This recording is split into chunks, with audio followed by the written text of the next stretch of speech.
Sejam bem-vindos ao Sistema Your Place de ensino. Eu sou Gabriel, professor de Física, e hoje vamos falar do movimento retilíneo uniformemente variado. Então, inicialmente, como a gente já tem alguns conceitos definidos do movimento uniforme, como referencial, instante, né? Agora a gente vai direto falar sobre o movimento uniformemente variado, certo? Que ele pode ser definido como o movimento de um móvel em relação a um referencial ao longo de uma reta, na qual a sua aceleração é sempre constante. Poxa, Gabriel, mas não é a mesma definição do movimento retilíneo uniforme? É muito parecido, mas tem um detalhe importante. A aceleração é sempre constante. Então, ele também é retilíneo, ele também é de certa forma uniforme, só que esse é uniformemente variado. Ou seja, a minha velocidade não é mais constante, ela vai alterar. E a minha aceleração não é mais zero, agora a minha aceleração é constante, certo? Então a fórmula aqui para essa aceleração é a fórmula da aceleração média, certo? E a gente pode observar aqui na figura do slide, né, um corredor, certo, se deslocando em intervalos de tempo iguais. Porém, o que está acontecendo com a distância dele? Ele está atingindo uma distância cada vez maior, certo? Ou seja, por que isso acontece? Porque agora eu tenho mais uma grandeza física envolvida, que é a aceleração. Então, cada vez ele vai atingir uma velocidade maior. Tá? A gente tem esse exemplo do corredor, ou um carro de corrida, né? Quando ele faz o arranque, ele parte do repouso, certo? Ele faz aquela barulheira danada e ele vai indo cada vez mais rápido, até atingir a velocidade que ele deve, certo? A gente também vai ter, quando esse carro está numa velocidade muito alta e ele freia, eu também vou ter um movimento retilíneo uniformemente variado, porque a minha velocidade vai diminuindo até ele parar. E aí, com esses exemplos, a gente pode ver que o movimento retilíneo uniformemente variado ele pode ser classificado em dois tipos de movimento, tá? O movimento acelerado e o movimento retardado. Tá? O movimento acelerado ele vai ocorrer quando o módulo da velocidade aumenta com o tempo, ou seja, quando a velocidade e a aceleração do móvel possuem o mesmo sinal. Já o movimento retardado não é aquilo que vocês estão pensando, tá? Ele não é um movimento que tem dificuldades, tá? Ele é um movimento onde a minha velocidade ela vai diminuir, tá? Ou seja, quando a minha velocidade e a aceleração possuem sinais contrários. Então, por exemplo, vamos pensar da seguinte forma, tá? Se eu oriento o meu eixo, tá? Desse ponto a esse ponto, como sendo um eixo positivo, ou seja, ele está crescendo positivamente, certo? Se o meu móvel se desloca da direita para a esquerda, ele está se deslocando no sentido negativo, tá certo? Então, esse movimento dele seria um movimento retrógrado, lá do movimento uniforme, tá certo? Porque está sendo contrário à minha direção. Porém, certo? Se ele estiver com velocidades cada vez maiores, eu vou ter, apesar de retrógrado, o meu movimento vai ser acelerado. Da mesma forma que se ele for da esquerda para a direita e a velocidade for cada vez maior, também vai ser um movimento acelerado. Então, se tiver no sentido positivo, progressivo, acelerado. Se tiver no sentido negativo, mas a velocidade for, né, cada vez maior, negativamente, eu vou ter um movimento retrógrado acelerado.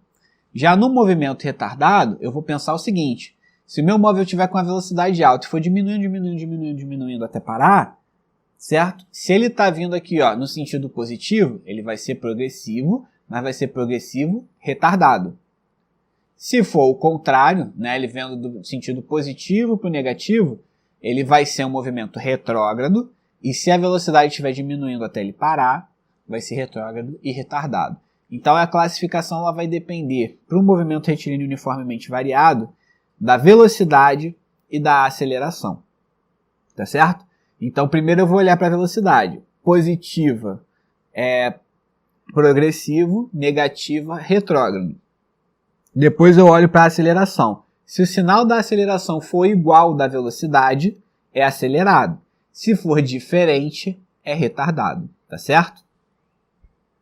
Bom, a partir de agora nós podemos ver a função horária da velocidade. Poxa, professor, mas a função horária da velocidade é muito parecida com a fórmula do sorvete. Eu só não tenho os S's. Exatamente, porque também é uma função de primeiro grau, tá certo? E ela vai ser constituída pelo quê?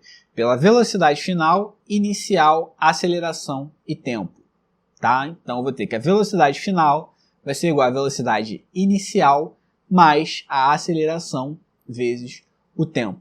Então, nós vamos ter aqui, certo? A forma como ela aparece vai ser muito parecida com a forma do sorvete. A gente pode observar aqui nos nossos exemplos, certo? Eu vou ter aqui, ó, que a minha velocidade, né, no meu primeiro exemplo, a velocidade é igual a 30 mais 10t.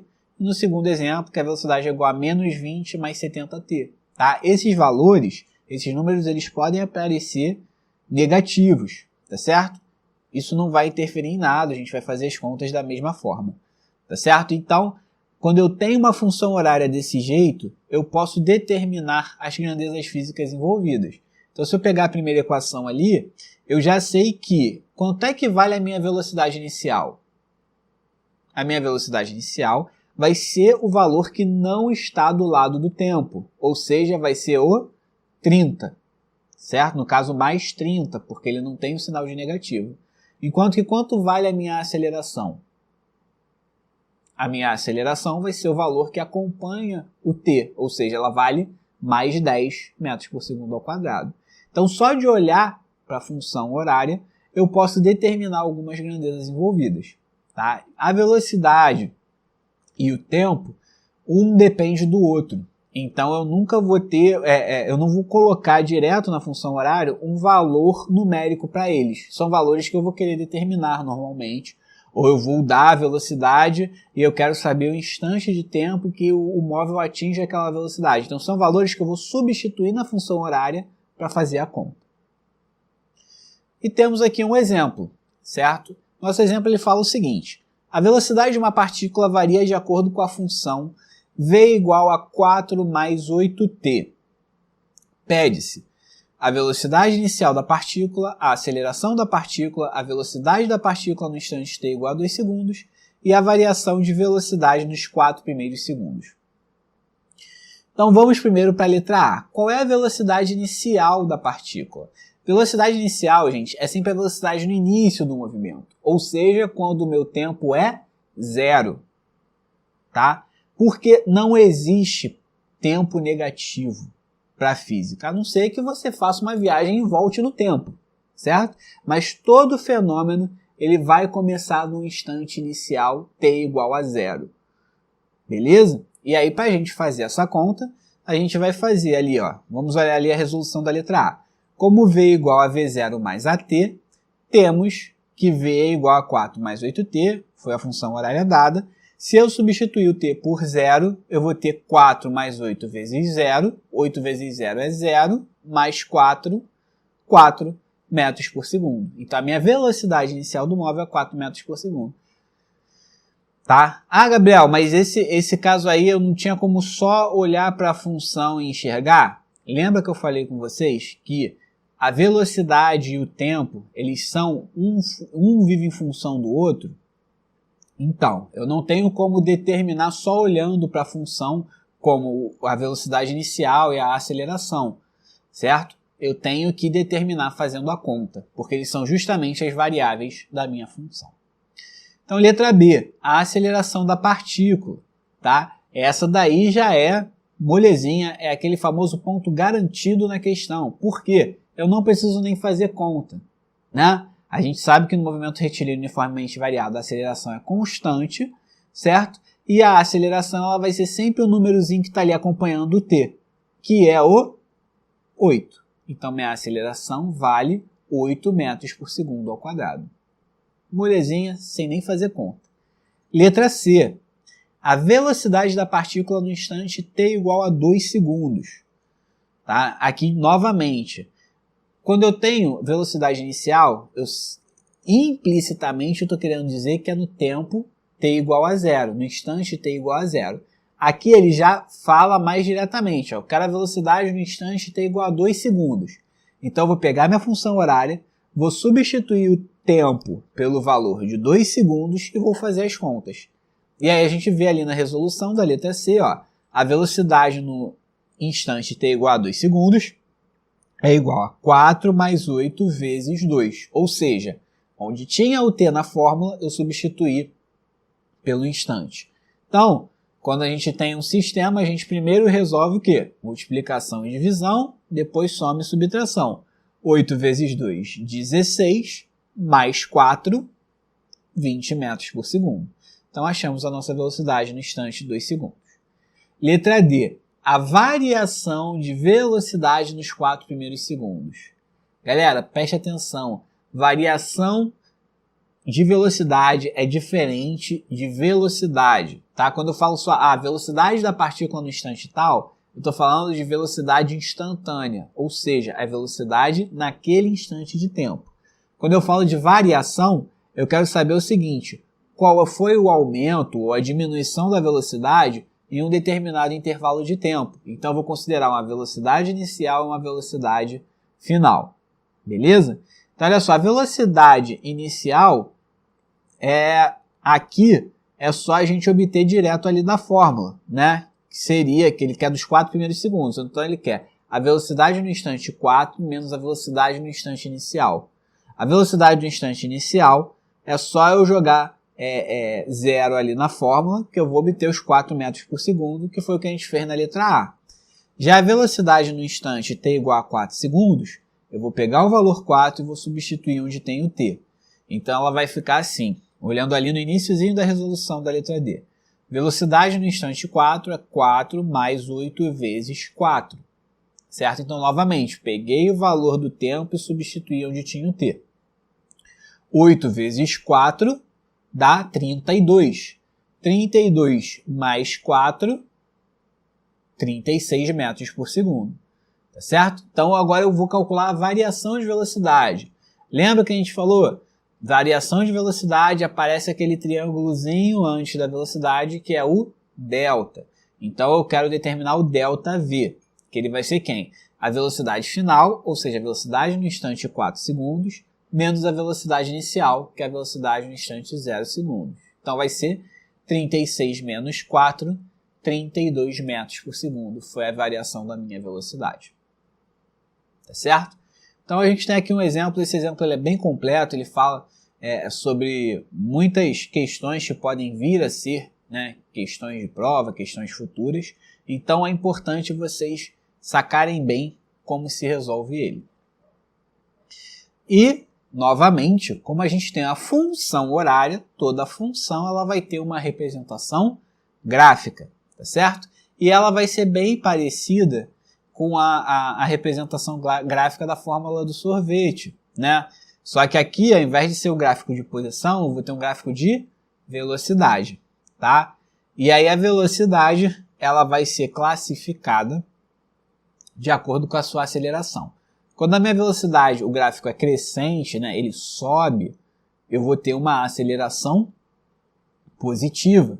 Enquanto que se a minha velocidade desce, né, o gráfico de uma função decrescente, a minha aceleração vai passar a ser negativa. Certo? Bom, e aí a segunda equação importante, né, do movimento retilíneo uniformemente variado é a função horária do espaço. Tá certo? Que já é uma outra coisa, que é a fórmula do sorvetão. Tá certo? Então a gente tinha a fórmula do sorvete, que era S igual a S0 mais VT, e a gente tem a fórmula do sorvetão, que entra a aceleração. Então ela vai ser S igual a S0 mais V0T mais AT ao quadrado sobre 2. Certo? Então entrou um termo aqui da aceleração no finalzinho. Tá? E aí a gente vai ter que o S é a minha posição final, o S0 a posição inicial, V0 a velocidade inicial, o a aceleração e o T o instante de tempo. Tá? E aí o que acontece? Quando a gente for observar essas funções horárias nos exercícios, a gente vai ver que essa fração no final da função, ela costuma sumir, certo? Por quê? Porque eu já coloco o valor dividido. Então, por exemplo, ó, a gente vai olhar os dois exemplos ali no finalzinho do slide, tá? O exemplo número 1, S igual a 50 mais 20t mais 5t ao quadrado, tá certo? Então, quem é a minha posição inicial? É o 50, é o valor que não acompanha nenhum t, tá certo? Quem é a minha velocidade inicial? Se olharmos ali na fórmula, a gente vai ver que é o valor que acompanha o t. Então, minha velocidade inicial é 20. E quanto vai valer a minha aceleração? Se você falou que a aceleração vale 5, você respondeu errado. Por quê? Vamos pensar juntos. Olha só, a aceleração ela vai estar do lado do termo t elevado ao quadrado, certo? Que é o valor 5. Só que, na fórmula, ela está dividida por 2. Então, eu sei que esse 5 não é minha aceleração, ele é metade da aceleração. Então, para eu achar a aceleração, eu tenho que pegar esse valor e multiplicar por 2. Tá certo? Então, a posição inicial, velocidade inicial, aceleração são valores que nós podemos obter direto olhando para a função horária, sem fazer conta. Tá certo? Agora, olhando para o exemplo de baixo, eu vou ter S igual a menos 30 mais 50t menos 3t ao quadrado. Minha posição inicial aqui vale quanto? Menos 30, tá certo? É importante a gente colocar o sinal negativo, tá? Questões sobre função horária do espaço, a gente tem sempre que indicar o sinal, tá? Que é para dizer se o móvel começou do ponto negativo da trajetória, do ponto positivo, se ele está indo a favor ou contra a trajetória. Então, na física, o sinal é muito importante, tá certo? Senão, a gente pode, fazendo as contas todas erradas, causar uma tragédia. Então, vamos lá. Minha posição inicial é menos 30, né, que é o valor que não tem nenhum t do lado. A minha velocidade inicial é o valor que está do lado do t, então ela vale 50. E quanto é que vale a minha aceleração? Agora eu espero que vocês não tenham caído na pegadinha, certo? Ela vai valer menos 6 e não menos 3, porque a aceleração na fórmula está dividida por 2. Então esse valor que aparece aí é metade da aceleração. Eu sempre tenho que multiplicar por 2 para achar o valor correto dela. Ok? Então vamos para um exemplo para a gente poder fixar melhor o conteúdo dessa forma. Um móvel parte do repouso e desenvolve uma aceleração constante de 3 metros por segundo ao quadrado durante 4 segundos. Qual foi o seu deslocamento? Tá? Então, galera, olha só, deslocamento, eu posso colocar, né, que o deslocamento é S menos S0, ou se eu considerar que a minha posição inicial é 0, eu não preciso fazer essa continha de S menos S0, certo? Eu considero só o valor do S, que já vai ser equivalente ao meu deslocamento. Então, no caso aqui, a gente vai ter a fórmula do sorvetão, S igual a S0 mais V0t mais AT ao quadrado sobre 2, certo? E a gente vai substituir os valores. Se eu quero deslocamento, tá? Para facilitar, eu chamo a minha posição inicial de 0, porque aí eu não vou precisar abater esse valor da posição final. Então, meu S0 é 0. A minha velocidade inicial, tá? Ela vai ser de quanto? Se ele fala que o móvel parte do repouso, tá? Quer dizer que ele inicialmente tinha velocidade 0. Por quê? O móvel em repouso indica que ele estava parado. Qual é a velocidade de um corpo parado? 0, tá certo? Então aí a minha velocidade inicial também é 0. O tempo é de 4 segundos. Então eu vou ter que substituir ali onde tem t por 4. A minha aceleração é de 3 metros por segundo ao quadrado. Então onde tem o azinho eu vou substituir por 3. E ali também onde tem t ao quadrado eu vou substituir por 4 ao quadrado. E aí a minha equação vai ficar como? 0 mais 0 vezes 4 mais 3 vezes 4 elevado ao quadrado dividido por 2. Então, primeiro a gente resolve a potência, certo? Então, 4 ao quadrado, 16. Então, eu vou ter 3 vezes 16 sobre 2, certo? Então, vamos lá. Aí a gente faz 3 vezes 16 dá 48. 48 dividido por 2 dá 24, que é a nossa resposta. Tá? Então, assim, apesar da função horária ser muito mais feia do que a função horária do movimento uniforme, retilíneo uniforme, certo? Ela não é nenhum bicho de 7 cabeças. É só a gente saber onde substitui as coisas que ela vai sair de uma forma bem tranquila. Se atentando sempre ao detalhe de que, poxa, se eu estou resolvendo um exercício e eu preciso de um valor que não está no enunciado, como era nesse caso aqui, né, o valor da velocidade inicial, que ele não fala diretamente, a velocidade inicial é tanto. Quer dizer que tem alguma coisa que eu não interpretei direito nesse enunciado. E aí eu olho, mas ele não dá o valor por escrito, mas ele fala que o móvel está em repouso. Então eu sei a minha velocidade inicial, que é 0. Ok?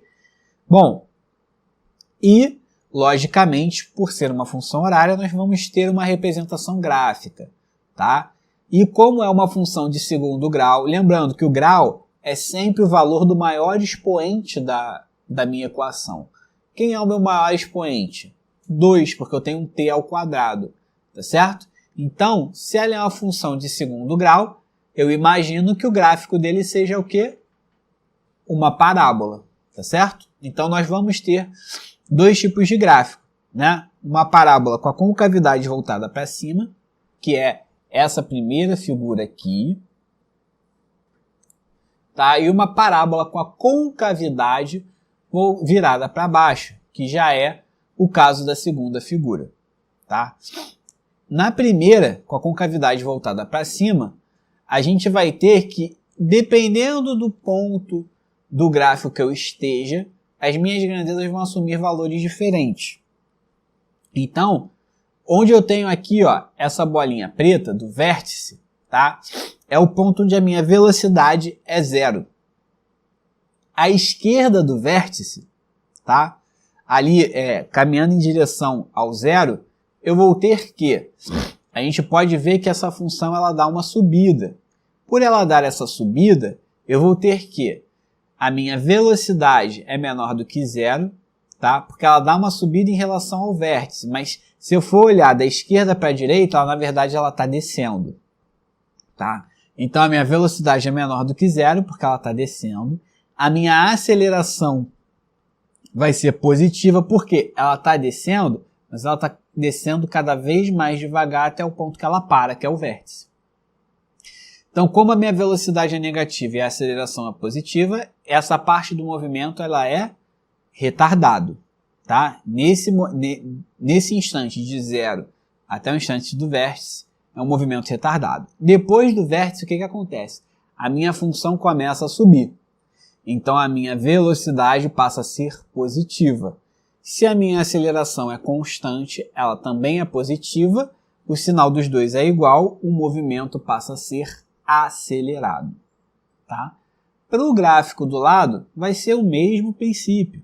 Só que aqui a gente vai observar o seguinte, à esquerda do meu vértice, eu tenho o gráfico subindo, ou seja, a velocidade é positiva, só que ele está subindo cada vez mais lento até o momento que ele deixa de subir, que é o vértice. Então a minha aceleração é negativa, ou seja, antes do vértice meu movimento é retardado. Após o vértice, a função começa a descer, ou seja, a minha velocidade passa a se tornar negativa, a minha aceleração é constante, então ela também é negativa, e aí ela passa a ser acelerada, porque a aceleração e a velocidade passam a ter o mesmo sinal. Bom, e o gráfico da aceleração que ficou faltando a gente falar, né? O gráfico da aceleração é muito simples. A aceleração ela é constante, diferente de 0. Se eu tenho uma aceleração constante, certo? Qual vai ser o tipo de gráfico? Vai ser uma reta horizontal, né? Como era a velocidade lá no movimento retilíneo uniforme, que era constante, o gráfico ele vai ter a mesma cara, tá certo? Então, se a minha aceleração, né, é maior do que 0, ela vai ser uma reta horizontal acima do 0, tá certo? Ela vai ser constante e positiva. Se ela for uma reta horizontal abaixo do zero, ela vai ser constante e negativa. Bom, e a última, mas não menos importante, equação que a gente precisa saber sobre movimento retilíneo uniformemente variado é a equação de Torricelli, tá? A equação de Torricelli, quando é que eu vou usar a equação de Torricelli? Tá? E quando é que eu vou usar a função horária? Tá? A gente pode observar o seguinte, só de bater o olho nessa equação, a gente vê que ela não tem tempo, certo? Ela só tem velocidades, aceleração e o ΔS, que é o deslocamento. Então ela não vai ter tempo. Então sempre que eu tiver algum exercício que não me diz absolutamente nada a respeito do tempo, eu provavelmente vou ter que usar a equação de Torricelli. Agora, se é um exercício que ele me pede valor de tempo, ou ele informa valores de tempo, eu possivelmente vou ter que usar a função horária, tá certo? Então, o que a equação de Torricelli vai falar para a gente? Ela vai falar que V ao quadrado é igual a V0 ao quadrado mais 2A ΔS. O meu V é a velocidade final, o V0 é a velocidade inicial, o A é a aceleração e o ΔS é o meu deslocamento, certo? E aí a equação de Torricelli, ela normalmente ela não vem, eu não coloquei um exemplo porque ela não vem descrita nos exercícios, tá certo? Normalmente ela é uma equação que a gente vai pegar os dados do exercício e substituir nela, porque ela não é uma função horária, né? Ou seja, ela não é uma função do tempo. Então vamos aqui para um exemplo para a gente poder fixar bem quando a gente usa a equação de Torricelli. Um determinado veículo, em certo instante, possui uma velocidade de 20 metros por segundo. A partir deste instante, o condutor do veículo acelera seu carro constantemente em 4 metros por segundo ao quadrado. Qual a velocidade que o automóvel terá após ter percorrido 130 metros? Bom, então o que a gente precisa saber aqui? O que ele está perguntando para a gente? Tá? Ele quer saber qual é a velocidade final do automóvel, né? Que é a velocidade após os 130 metros. Então o V é o que eu quero determinar. A minha velocidade inicial, ele dá, certo? Que ele fala que é 20 metros por segundo. A minha aceleração, ele também dá, que ele diz que é 4 metros por segundo ao quadrado. E o meu deslocamento, que é o que ficou faltando, ele também dá, que ele fala que ele percorreu 130 metros. Do instante inicial até o instante final. Então, substituindo na fórmula, como é que fica? Nossa fórmula é V2 igual a V02 mais 2A ΔS, certo? O V é o que eu quero descobrir, então eu não substituo. Mantenho ali, V ao quadrado. O V0 vale 20, então eu vou ter quanto? 20 ao quadrado. A minha aceleração é de 4 metros por segundo, então 2 vezes 4, vezes o deslocamento, que é 130. Então agora é só a gente fazer a conta. 20 ao quadrado é 400, certo? 2 vezes 4, 8. 8 vezes 130 vai dar 1040. Então, fazendo essa soma, eu vou ter que a minha velocidade ao quadrado é 1440. Cuidado, gente, porque normalmente os alunos tendem a finalizar o exercício aí. Só que esse valor que a gente encontrou não é o valor da velocidade, é o valor da velocidade ao quadrado. Então a minha velocidade vai ser quanto? A raiz quadrada desse valor. A raiz quadrada de 1440 é 38 metros por segundo. Tá certo? Então muito cuidado nesse finalzinho do exercício, que é algo que o pessoal costuma se equivocar. Tá? Bom, espero que vocês tenham gostado da nossa aula e desejo a todos vocês bons estudos.